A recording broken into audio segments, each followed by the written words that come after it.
अपने सब सुन रहल छी छठ पावन के शुभ अवसर पर पप्पू भारती के स्वर में भक्तिमय प्रस्तुति।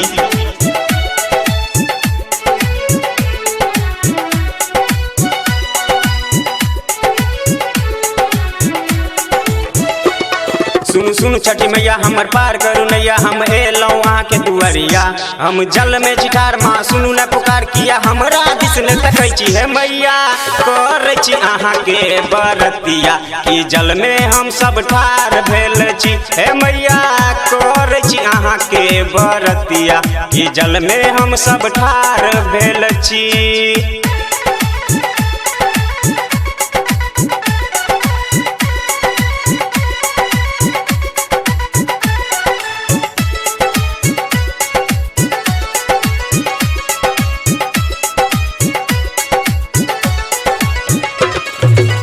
हाथ लेने छी मैया नारियल पानी, जल्दी से दियो मैया हमरो पर ध्यान ये।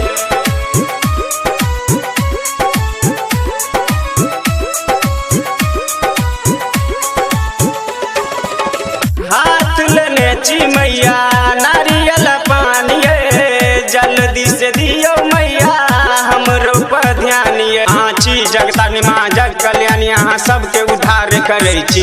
देखू हमर लाचारी है माता परमेश्वरी किया, हमरा दिस न तकै छै मैया। करै छी अहाँ के बरतिया कि जल में हम सब ठार भेल छी हे मैया। करै छी अहाँ के बरतिया कि जल में हम सब ठार भेल छी।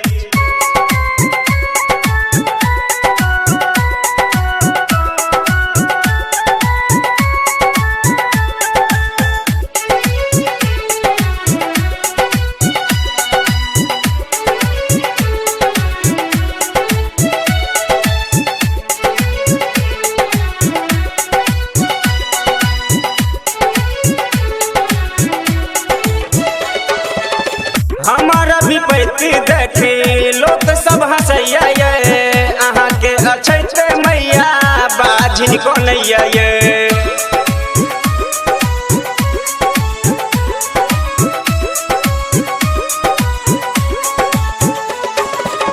हमारा विपत्ति देखी लोक सब हंसैया ये, अहाँ के अछैत मैया बाझिन को नैया ये।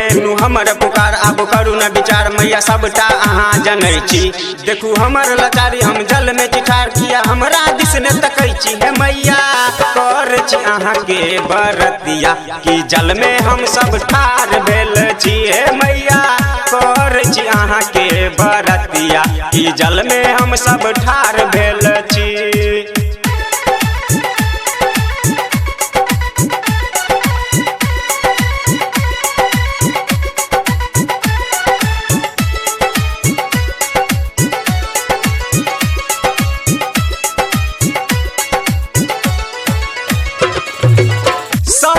कतेक मैया अब हम पापिए, जल्दी से उगू मैया अंग्रेजिया घाटिए।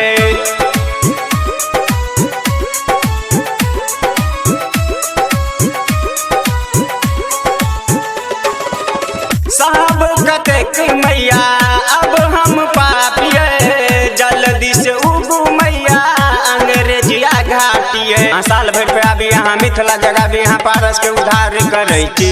देखू पप्पू के लाचारी है माता परमेश्वरी किया, जीसू दिस ने तकै छी हे मैया।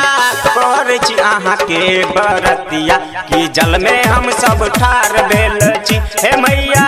करै छी अहाँ के बरतिया कि जल में हम सब ठार भेल छी। सुनु सुनु छठी मैया हमर पार करू नैया, हम एलौं अहाँ के दुआरिया। हम जल में चिठार मैया सुनू न पुकार किया, हमरा दिस न तकै छी हे मैया।